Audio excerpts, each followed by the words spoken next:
भोपाल से प्रस्तुत हैं प्रादेशिक समाचार। नमस्कार, समाचारों के साथ मैं जितेंद्र रघुवंशी। पहले मुख्य समाचार। मुख्यमंत्री शिवराज सिंह चौहान ने कहा कि स्वयं सहायता समूहों को केवल 2% ब्याज पर ऋण दिया जाएगा। प्रदेश में सभी पात्रों के आयुष्मान कार्ड बनाने का अभियान 15 अगस्त से शुरू होगा।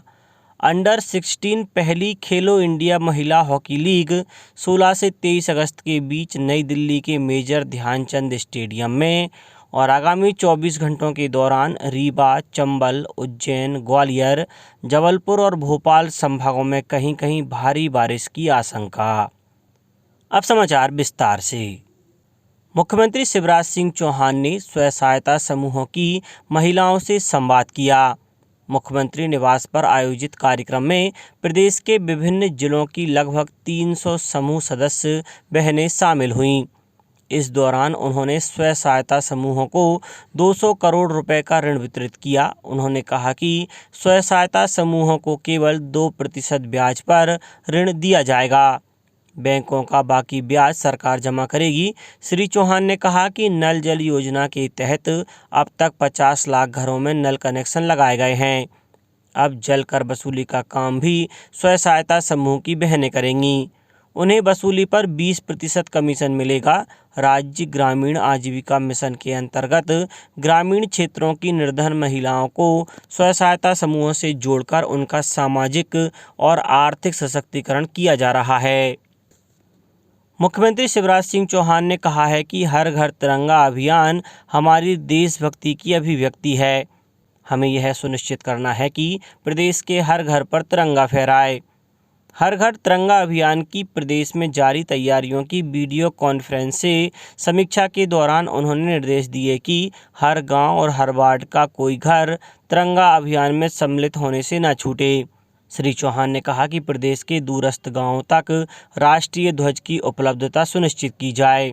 जिला कलेक्टर ध्वज के विक्रय केंद्रों की जानकारी के प्रचार प्रसार पर विशेष ध्यान दें। उन्होंने कहा कि जन जन को हर घर तिरंगा अभियान में सम्मिलित होने के लिए प्रेरित करने सभी मंत्री, नवनिर्वाचित जनप्रतिनिधि, सामाजिक कार्यकर्ता, शासकीय अधिकारी कर्मचारी, विभिन्न संगठन के पदाधिकारी तथा विद्यार्थी राष्ट्रीय ध्वज लहराते हुए अपने घरों पर राष्ट्रीय ध्वज लगाते हुए सोशल मीडिया पर अपनी फोटो अवश्य अपलोड करें। स्वतंत्रता दिवस के अवसर पर राजभवन 13 अगस्त से अवलोकन के लिए खुलेगा। आमजन 13, 14 और 16 अगस्त को राजभवन का भ्रमण कर सकेंगे। राजभवन में प्रवेश की अनुमति सायंकाल 4 बजे से रात्रि 9 बजे तक रहेगी। राजभवन में वाहनों के प्रवेश की अनुमति नहीं रहेगी। पार्किंग की व्यवस्था राजभवन के बाहर उपलब्ध होगी। राजभवन में गेट क्रमांक 1 से प्रवेश कर राजपथ, बैंक्वेट हॉल, दरबार हॉल और अस्पताल के सामने से होते हुए गेट क्रमांक 2 से बाहर जाया जा सकेगा। उल्लेखनीय है कि स्वतंत्रता दिवस 15 अगस्त को राजभवन में आमजन का प्रवेश प्रतिबंधित रहेगा। प्रदेश में सभी पात्रों के आयुष्मान कार्ड बनाए जाएंगे। आयुष्मान कार्ड बनाने का अभियान 15 अगस्त से शुरू होगा, जो अगले 1 माह में पूरा कर लिया जाएगा। केंद्रीय स्वास्थ्य मंत्रालय के ऐप PMJAY के माध्यम से पात्र व्यक्तियों के कार्ड बनाए जाएंगे। यह जानकारी लोक स्वास्थ्य एवं परिवार कल्याण मंत्री डॉक्टर प्रभुराम चौधरी ने केंद्रीय स्वास्थ्य मंत्री डॉक्टर मनसुख मंडाविया के साथ हुई वीडियो कॉन्फ्रेंस में चर्चा के दौरान कही। उन्होंने कहा कि प्रदेश में 4 करोड़ 88 लाख पात्र व्यक्ति हैं जिनके कार्ड बनाए जाने हैं। इनमें से 2 करोड़ 84 लाख व्यक्तियों के कार्ड बनाए जा चुके हैं। साथ ही लगभग 99% परिवारों में से कम एक सदस्य का आयुष्मान कार्ड बनाया जा चुका है। आज़ादी का अमृत महोत्सव के तहत महू के इन्फेंट्री स्कूल में 3 दिन तक विशेष कार्यक्रमों का आयोजन किया जाएगा। आयोजन के संयोजक लेफ्टिनेंट कर्नल विनीत ओहरी ने बताया कि पहले दिन सेना के जवान बेरछा झील के समीप और अन्य स्थानों पर पौधरोपण कर ग्रामीणों को हरियाली बचाव का संदेश देंगे। दूसरे दिन साइकिल मैराथन के माध्यम से सेना के जवान ग्रामीणों और आमजन को बेहतर स्वास्थ्य के लिए व्यायाम के प्रति जागरूक करेंगे। लेफ्टिनेंट कर्नल ओहरी ने बताया कि 15 अगस्त को ध्वजारोहण और इन्फेंट्री मेमोरियल पर माल्यार्पण के अलावा अन्य कार्यक्रमों का आयोजन होगा। कल अंतर्राष्ट्रीय युवा दिवस था। समाज के विकास में युवाओं के योगदान के सम्मान में अंतर्राष्ट्रीय युवा दिवस प्रत्येक वर्ष 12 अगस्त को मनाया जाता है। दुनिया भर में युवाओं के साथ होने वाले अन्याय के विरुद्ध आवाज़ उठाना भी यह दिवस मनाने का उद्देश्य है। युवा न केवल कल के नेता हैं बल्कि वे आज भी समाज में व्यापक बदलाव कर रहे हैं। संयुक्त राष्ट्र संघ के अनुसार अंतर्राष्ट्रीय युवा दिवस का उद्देश्य इस संदेश का व्यापक प्रचार प्रसार करना है कि सतत विकास लक्ष्य हासिल करने के लिए सभी पीढ़ियों को कार्य करने की आवश्यकता है। इसका उद्देश्य यह सुनिश्चित करना भी है कि विकास की दौड़ में कोई भी व्यक्ति पीछे ना छूटे। इस वर्ष अंतर्राष्ट्रीय युवा दिवस का विषय है विभिन्न पीढ़ियों के बीच एकजुटता, हर आयु वर्ग के लिए विश्व का निर्माण। मुख्यमंत्री शिवराज सिंह चौहान ने मुख्यमंत्री कोविड-19 बाल सेवा योजना के हितग्राही बच्चों से सीधा संवाद किया। मुख्यमंत्री निवास पर आयोजित इस कार्यक्रम में प्रदेश के विभिन्न जिलों से लगभग 250 बच्चे शामिल हुए। उन्होंने बच्चों से कहा कि दुनिया में एक नहीं ऐसे अनेकों महापुरुष हुए जिन्होंने जीवन में कठिनाइयों का सामना करते हुए भी अनेक कीर्तिमान रचे और पूरी दुनिया को आश्चर्यचकित कर दिया। श्री चौहान ने कहा कि मध्य प्रदेश में हमारा संकल्प है कि कोई बेटा बेटी अनाथ नहीं रहेगा। ऐसे बच्चों की शिक्षा सहित अन्य ज़रूरतें पूरा करने में हम कोई कसर नहीं छोड़ेंगे। उन्होंने बच्चों से कहा कि तुम सपने देखो, लक्ष्य निर्धारित करो, आगे बढ़ो, मैं तुम्हारे साथ हूँ और हमेशा रहूँगा। प्रदेश में कोविड के कारण अनाथ हुए बच्चों की सहायता के लिए शुरू की गई मुख्यमंत्री कोविड बाल सेवा योजना के हितग्राहियों को आर्थिक सहायता, निःशुल्क खाद्यान्न वितरण और शिक्षा संबंधी सहायता प्रदान की जा रही है।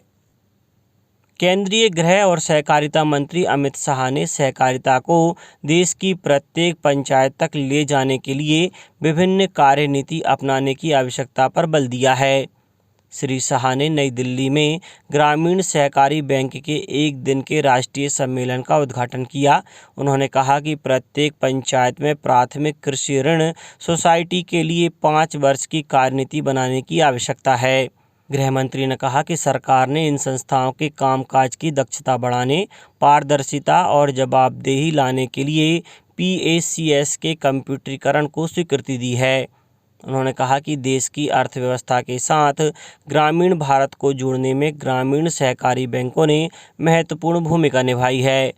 उन्होंने कहा कि प्रधानमंत्री नरेंद्र मोदी का कार्यकाल सहकारी क्षेत्र के लिए सुनहरा अवसर है।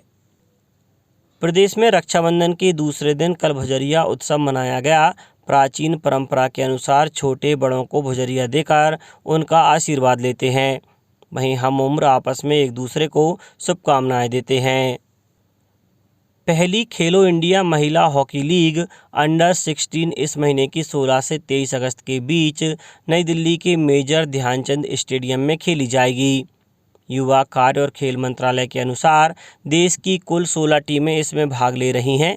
इसमें कुल 56 मैच खेले जाएंगे और लीग के पहले चरण में 300 खिलाड़ी खेलेंगे। मैच प्रतिदिन सुबह 6:30 बजे शुरू होंगे और फाइनल मैच शाम 5 बजे खेला जाएगा। 19 अगस्त को अवकाश का दिन रहेगा। अब बात मौसम की। पिछले 24 घंटों के दौरान प्रदेश के सभी संभागों में बारिश हुई। सबसे अधिक 22 सेंटीमीटर बारिश ब्यावरा में, जबकि अशोकनगर और बड़ा मलहरा में 18 सेंटीमीटर दर्ज की गई। मौसम केंद्र भोपाल ने आगामी 24 घंटों के दौरान राज्य के रीवा, चंबल, उज्जैन, ग्वालियर, जबलपुर, भोपाल संभागों में कहीं कहीं भारी बारिश होने की आशंका जताई है। अब कुछ समाचार संक्षेप में। कल विश्व हाथी दिवस मनाया गया। हर वर्ष 12 अगस्त को पूरी दुनिया में इस राजसी जीव के प्रति समर्पण व्यक्त करने और इसकी पहचान के महत्व को दर्शाने के लिए यह दिवस मनाया जाता है। आज़ादी के अमृत महोत्सव के तहत मुरैना जिले में स्थित देवरी घड़ियाल केंद्र पर वन विभाग द्वारा चित्रकला प्रतियोगिता आयोजित की गई। इसमें स्कूली विद्यार्थियों ने राष्ट्रीय ध्वज, तिरंगा के आकर्षक चित्र बनाए। मध्य प्रदेश राज्य विधिक सेवा प्राधिकरण जबलपुर के निर्देशानुसार देवास जिले में आज नेशनल लोक अदालत आयोजित होगी। आगरमालवा नगर पालिका परिषद के अध्यक्ष और उपाध्यक्ष का निर्वाचन कल संपन्न हुआ और केंद्रीय नागरिक उड्डयन मंत्री ज्योतिरादित्य सिंधिया आज ग्वालियर जिले के 2 दिवसीय प्रवास पर आएंगे। अंत में मुख्य समाचार एक बार फिर।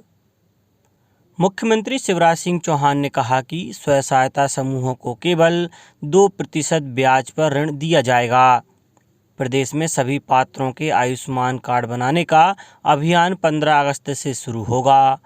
अंडर 16 पहली खेलो इंडिया महिला हॉकी लीग 16 से 23 अगस्त के बीच नई दिल्ली के मेजर ध्यानचंद स्टेडियम में और आगामी 24 घंटों के दौरान रीवा, चंबल, उज्जैन, ग्वालियर, जबलपुर और भोपाल संभागों में कहीं कहीं भारी बारिश की आशंका।